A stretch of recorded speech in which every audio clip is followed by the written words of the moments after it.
Dear friends, welcome to my channel. আজি মই এই পাৰ্টিকুলাৰ ভিডিঅ'টোত তোমালোকক NCERT বুক ক্লাছ 10ৰ এক্সাৰসাইজ 4.2 শিকাম। সো আহা গতিকে আমি এক্সাৰসাইজ 4.2 সলভ কৰিবলৈ ট্ৰাই কৰোঁ।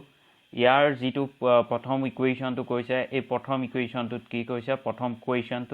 কুৱেশ্যনটোত কৈছে যে find the roots of the following quadratic equation. এই তলত থকা এইসমূহ কি হৈছে এইসমূহ হৈছে একোটা দ্বিঘাত সমীকৰণ। এই দ্বিঘাত সমীকৰণটোৰ মূল বা ৰুট উলিয়াবলৈ কৈছে। আমি অলৰেডি ইয়াৰ গোটেইখিনি সলিউশন কৰি দিছোঁ। ইয়াৰ বাবে তুমি ডেসক্ৰিপশ্যনত দিয়া ভিডিঅ' লিংক এটা চাবা। তাৰ পাছত সেকেন্ডটো কৰিছোঁ। এই সেকেন্ড ভিডিঅ'টো মই অলৰেডি কৰি দিছোঁ, সেইটোৰ বাবে তুমি ডেসক্ৰিপশ্যনত দিয়া ভিডিঅ' লিংক এটা চাব পাৰা। এইটো মই অলৰেডি কৰি দিছোঁ। এতিয়া বাকি থাকিল কোনকিটা? এতিয়া কৰিবলৈ বাকি থাকিল 4 and 5। আমি 4 and 5 সলভ কৰোঁ। এই 4 নম্বৰ প্ৰশ্নটো কি কৈছে? Find the two consecutive positive integer sum of whose square is 365। ইয়াত কৈছে যে দুটা ধনাত্মক সংখ্যা উলিওৱা যাৰ বৰ্গৰ যোগফল কি হ'ব 365। এতিয়া মই 4 নম্বৰ কুৱেশ্যনটো এনসাৰ কৰি দিছোঁ। 4 নম্বৰ এনসাৰ কুৱেশ্যন 4 এন্স ওকে। এতিয়া মই ধৰি ললো এটা সংখ্যা কি হ'ল এটা সংখ্যা ধৰিলো এটা সংখ্যা x গতিকে আনটো সংখ্যা কি হ'ব কিয়নো এটো পজিটিভ ইন্টিজাৰ বুলি কৈছে গতিকে আনটো সংখ্যা কি হ'ব আনটো সংখ্যা অবিয়াসলি কি হ'ব আৰু ইয়াত কি কৈছে পজিটিভ ইন্টিজাৰ আৰু কৈছে কি সংখ্যা দুটা কনজিকিউটিভ মানে কি এটা যদি 10 হয় ইটো কি হ'ব 11 আৰু যদি এটা 11 হয় ইটো কি হ'ব 12 গতিকে এটা সংখ্যা যেহেতু x গতিকে আনটো কি হ'ব x + 1। এতিয়া according to question কি কৈছে প্ৰশ্নটোৰ মতে কি কৈছে যে sum of whose square is 365 sum of whose square প্ৰথমটো সংখ্যাৰ স্কয়াৰ হ'ল x স্কয়াৰ আৰু সেকেন্ডটোৰ হ'ল কি x + 1 হোল স্কয়াৰ এইটো ইকুৱেল টু কি হ'ব 365। তো এইটো কৰিলে আমি পাম x square + x + 1 whole square কৰিলে হ'ব x square + 2x + 1 equal to 365। ইয়াত হ'ব x স্কয়াৰ + x স্কয়াৰ গৈ কি হ'ব 2x square + 2x + 1 equal to 365। এতিয়া আমি পাম 2x স্কয়াৰ + 2x আৰু 365 ইফালে গলে হ'ব -364 ইকুৱেল টু 0। এতিয়া আমি উলিয়াব লাগিব এই ইকুৱেশ্যনটোৰ ৰুট। এই ইকুৱেশ্যনটোৰ কি উলিয়াব লাগিব ৰুট বা মূল। আহাচোন আমি উলিয়াও। এই ইকুৱেশ্যনটোৰ x ৰ ৰুট মই উলিয়াইছো ডাইৰেক্ট ফৰ্মুলা ইউজ কৰি। ফৰ্মুলা কি হয় -b + (b square - 4ac) divided by কি হয় 2ac। এই ইকুৱেশ্যনটো যদি ax স্কয়াৰ + bx + c লগত কম্পেয়াৰ কৰো মানে তুলনা কৰো তেতিয়া আমি কি পাম তেতিয়া পাম আমি a = 2 b = 2 আৰু c = কি আছে -364। এতিয়া আমি এইটো এই ইকুৱেশ্যনটোত পুট কৰো কি পাম x = -b হলে কি হ'ব কি -2 প্লাস মাইনাস √b স্কয়াৰ মানে কি হ'ব 2 স্কয়াৰ মানে হ'ল 2 স্কয়াৰ তাপা -4 * a কি আছে a আছে 2 c কি আছে c আছে -364 ডিভাইডেড বাই কি দিয়া আছে ডিভাইডেড বাই 2 আইছে a কি আছে ইয়াত a আছে 2। গতিকে নেক্সট স্টেপত আহো আমি নেক্সট স্টেপ কি হ'ব -2 ± √2 স্কয়াৰ কৰিলে হ'ব 4 তাৰ পৰা এইটো হ'ব কি -4 × 2 × 364 এইটো হ'ব কি -4 × এইটো মাইনাসে প্লাস হ'ব প্লাস কি হ'ব প্লাস এইটো মাল্টিপ্লাই কৰিলে 4 × 2 × 364 এইটো পূৰণ কৰিলে পাম 2912 ডিভাইডেড বাই কি দিয়া আছে 2 × 2 = 4। গতিকে ওপৰত কি হ'ব ওপৰত হ'ব -2 ± √2 4 plus 2912 কিমান হ'ব 4 plus 2912 হলে হ'ব 2916 by 4 তো আমি এই ইকুৱেশ্যনটো এতিয়া ফাৰ্ষ্টলৈ লৈ আহিছো কি হ'ব x equal to কি পালো x equal to -2 plus minus root over 2916 divided by কি দিয়া আছে 4 এতিয়া আমি চাও -2 plus minus 2916 ৰ আমি স্কয়াৰ ৰুট কি হ'ব এটো উলিয়াব লাগিব সো 2916 ৰ স্কয়াৰ ৰুট কি হ'ব 54 স্কয়াৰ divided by কি আছে 4 তো এটো পাম আমি -2 plus minus 54 divided by 4 গতিকে এতিয়া এটা ৰুট কি হ'ব x equal to হ'ব -2 plus 54 divided by 4 আৰু এটা হ'ব -2 minus 54 divided by 4 এইটো কৰিলে পাম এইটো কৰিলে হ'ব -2 plus 54 কি হ'ব 52 by 4 আৰু ইটো কি হ'ব -56 by 4 গতিকে এইটো কৰিলে কি পাম 52 by 4 কৰিলে আমি পাম 13 সো এইটোৰ উত্তৰ আহিব 13 আৰু এইটো হ'ব কিমান এইটো হ'ব তোমাৰ -14 গতিকে এইটো হ'ব -14 এতিয়া আমাক প্ৰশ্নটোত কি কৈছে এতিয়া আমাক প্ৰশ্নটোত কৈছে যে সংখ্যাটো পজিটিভ সংখ্যাটো কি কৈছে পজিটিভ গতিকে x ৰ ভ্যালুটো কি হ'ব x ৰ ভ্যালু অলৱেজ 13 হ'ব 14 টো নহয় কাৰণ পজিটিভ বুলি কৈছে এটোটো নেগেটিভ গতিকে সংখ্যা দুটা কি হ'ব সংখ্যা দুটা হ'ল এটা হ'ল 13 আৰু ইটো হ'ল 14 এইটো ইকুৱেল টু x এইটো কি x + 1 গতিকে এই এনসাৰটোৰ ৰুট হ'ল সংখ্যা দুটা কি হ'ল আমি এনসাৰ পালো সংখ্যা দুটা হ'ল 13 আৰু 14 এতিয়া নেক্সট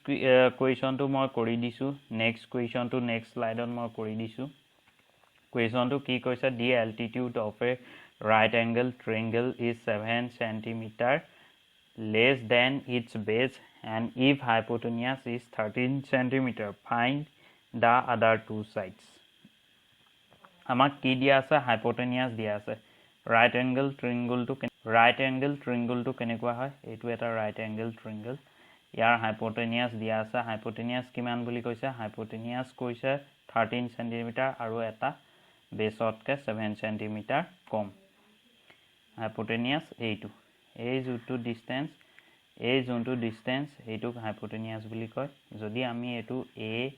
b c বুলি ধৰো এইটোৰ ক্ষেত্ৰত এইটো হ'ল কি এইটো বেস আৰু এইটো হ'ল কি এইটো কি কৈছে আৰু এইডাল হ'ল তোমাৰ altitude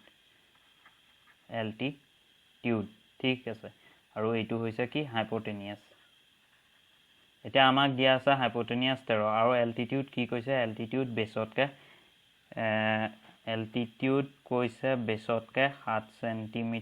কম যদি মই ধৰিলু বেস কিমান সেন্টিমিটাৰ ধৰিলু বেসৰ লেন্থটো হৈছে 1 cm গতিকে altitude কিমান হ'ব altitude হ'ব x - 7 কাৰণ 7 cm কম বুলি কৈছে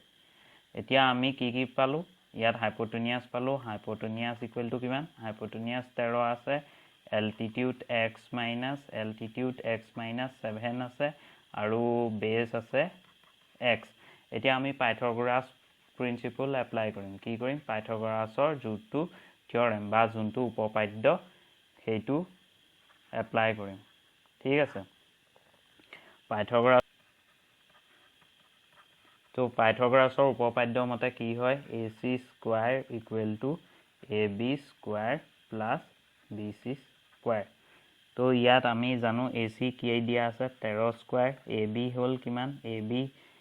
ab মানে কিমান এইটো altitude কিমান কৈছো altitude ab = কি দিয়া আছে এটো ab = কিমান x - 7 so x - 7 whole square plus bc কি দিয়া আছে bc একন bc মানে হল বেসৰ ভ্যালু কিমান দিয়া আছে x so এটো x স্কয়াৰ এতিয়া আমি এই ইকুৱেশ্যনটো কৰোঁ 13 13 কিমান হয় 169 13 13 169 13 স্কোয়াৰ হ'ল 169 এইটো এতিয়া ব্ৰেক কৰা x square minus 14x 2 into x into 7 গতিকে হ'ব কিমান 14x plus 49 7 square equal to 49 plus x square এতিয়া এইফালে আহিল 169 এইফালে হ'ল x square plus x square কি হ'ল 2x square minus 14x plus 49 এতিয়া আমি 169 টো সেইফালে লৈ যাম কি হ'ব 2x square minus 14x plus 49 minus 169 equal to 0 এতিয়া আহিব 2x square minus 14x এইটো কৰিলে কিমান পাবা 49 169 পৰা যদি যায় কি থাকিব 120 equal to 0 দুইটো যেহেতু সবতে কমন আছে মই দুইটো বাহিৰলৈ লৈ আহিছো দুই বাহিৰলৈ কি হ'ব x square minus 7x minus 60 equal to 0 এতিয়া কি থাকিল finally x square minus 7x minus 60 equal to 0 এইটো কেতিয়া কৰিলে আমি কি পাম এইটো আমি এতিয়া কৰিলে পাম x square minus 7x minus 60 equal to 0 এইটো কি কৰো এইটো আমি কৰো এইটো আমি ফ্যাক্টৰাইজেশন ইউজ কৰিম ঠিক আছে ফ্যাক্টৰাইজেশন ইউজ কৰিম আমি জানো যে ফ্যাক্টৰাইজেশন কৰিবলৈ হলে কি কৰিব লাগিব first term first x square লগত কি আছে a আৰু c ৰ মাল্টিপ্লাই কৰা a কি আছে a আছে 1 c কি আছে 60 গতিকে কি হ'ল 1 cross minus 60 equal minus 60 এতিয়া এই minus 62 পাবৰ বাবে এই মাজৰ যোনটো সংখ্যা এই সংখ্যাটোক এনেকুৱা এটা ডিজাইন কৰিব লাগিব যাতে তাৰ প্ৰডাক্টটো minus 60 হয় এতিয়া minus 7x equal to মই কি লিখিম মই minus 7x equal to লিখিম minus 12x plus 5x ঠিক আছে কিয় লিখিলো চোৱা যদি minus 12x ৰ লগত plus 5x যোগ কৰো কি হ'ব minus 7x হ'ব এতিয়া আৰু চোৱা কি হয় minus 12 into 5 কৰিলে কি পাম minus 60 এইটো হৈতে মেটচ কৰিছা না minus 60 গতিকে এইটো কেনেকৈ ডিজাইন কৰিম x square minus 12x plus 5x minus 60 equal to 0 এতিয়া ইয়াত কমন ললো x এটা x কমন ললে কি থাকিল 12 ইয়াত 5 কমন ললো 5 কমন ললে কি থাকিল 12 equal to 0 so x minus 12 into x plus 5 equal to 0 গতিকে আহা এই সংখ্যা দুটা যদি মই ধৰু equal to যদি 0 ধৰু x minus 12 equal to 0 ধৰিলে কি হ'ব x equal to 12 আৰু x plus 5 equal to 0 ধৰিলে কি হ'ব x equal to minus 5 কিন্তু ডিসটেন্স জানো কেতিয়াবা মাইনাস হয় গতিকে এইটো কেতিয়াও পসিবল নহয় কাৰণ ডিসটেন্স মানে এইটো যোনটো ইয়াৰ দিকটো কিমান লেন্থ হেতুটো কেতিয়াও নেগেটিভ নহয় গতিকে কি হ'ব x equal to 12 গতিকে তোমাৰ ইয়াত কি হ'ল বেছৰ দৈৰ্ঘ্য কিমান বেছৰ দৈৰ্ঘ্য হ'ল 12 সেন্টিমিটাৰ আৰু এল্টিটিউড কিমান হ'ল এল্টিটিউড হ'ল তোমাৰ কাৰণ 7 সেন্টিমিটাৰ কম সো গতিকে কি হ'ব 12 minus 7 equal to 5 centimetre so এইটো কিমান হ'ল এইটো আমি পালো 12 সেন্টিমিটাৰ আৰু এইটো পালো 7 সেন্টিমিটাৰ ঠিক আছে সো গতিকে আমি আদাৰ টু সাইড ইয়াত ফাইন কৰিব পাৰিলো গতিকে যদি ভিডিওটো ভাল পালা এই চেনেলটো সাবস্ক্ৰাইব কৰি দিবা আৰু ভিডিওটো লাইক কৰিবা আৰু চেনেলটোত নতুন যদি বেল আইকনটো প্ৰেছ কৰি দিবা থ্যাংক ইউ সো মাচ